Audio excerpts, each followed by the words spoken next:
Welcome to Mapile TV. Like, subscribe and share. La sagesse de l'arbre qui parle. Gardien de la sagesse, à travers les générations.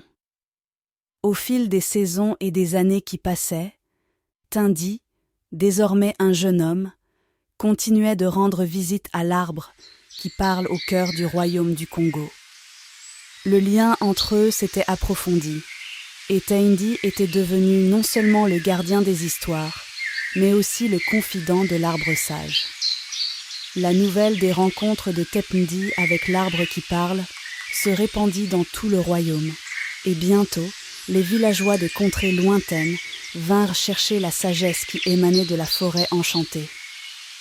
L'arbre, reconnaissant la soif de connaissance dans leur cœur, les accueillit à bras ouverts.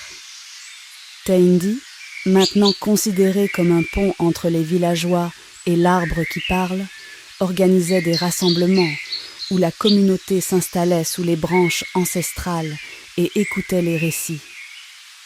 Alors que le vent transportait les contes à travers les feuilles, les gens ressentaient un sentiment d'unité et de connexion à leur patrimoine. Un jour, un groupe d'enfants aux yeux écarquillés et curieux se rassembla autour de Tindi et le supplia de les emmener voir l'arbre qui parle.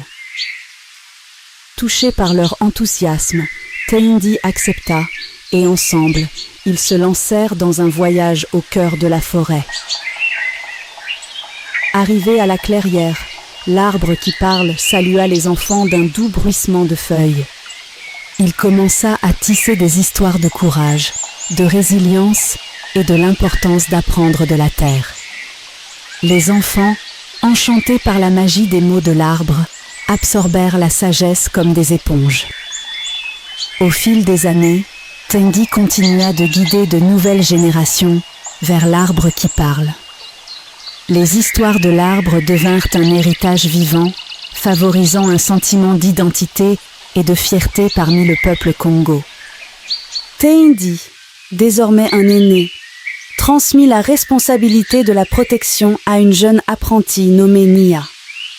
Nia, impatiente de porter le flambeau de la sagesse, passa d'innombrables heures sous l'arbre qui parle, absorbant ses histoires et apprenant l'art du récit. Sous la direction de l'arbre, Nia découvrit la connexion profonde entre les histoires et le bien-être de la communauté.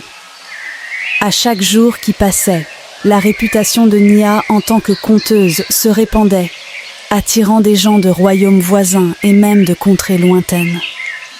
L'arbre parlant, désormais un phare d'échange culturel, accueillait des visiteurs de divers horizons, favorisant un esprit d'unité parmi des communautés variées. Un jour, alors que Nia était assise sous l'arbre qui parle, un groupe d'aînés d'une contrée lointaine arriva. Ils recherchaient non seulement la sagesse de l'arbre, mais aussi une compréhension partagée de leurs histoires. Grâce au récit de Nia et à la guidance de l'arbre, un dialogue s'instaura, comblant les écarts et cultivant une appréciation plus profonde de la diversité culturelle.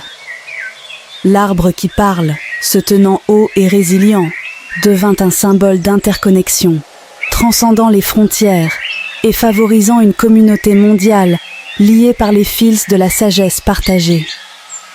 Les histoires continuaient de résonner à travers la forêt, portées par le vent jusqu'à des contrées lointaines, laissant une empreinte éternelle sur les cœurs de ceux qui écoutaient. Ainsi, l'héritage de l'arbre qui parle perdura, non seulement en tant que gardien du patrimoine culturel du royaume du Congo, mais aussi comme un témoignage du pouvoir transformateur, du récit et de l'unité qu'il pouvait inspirer à travers les générations et les frontières.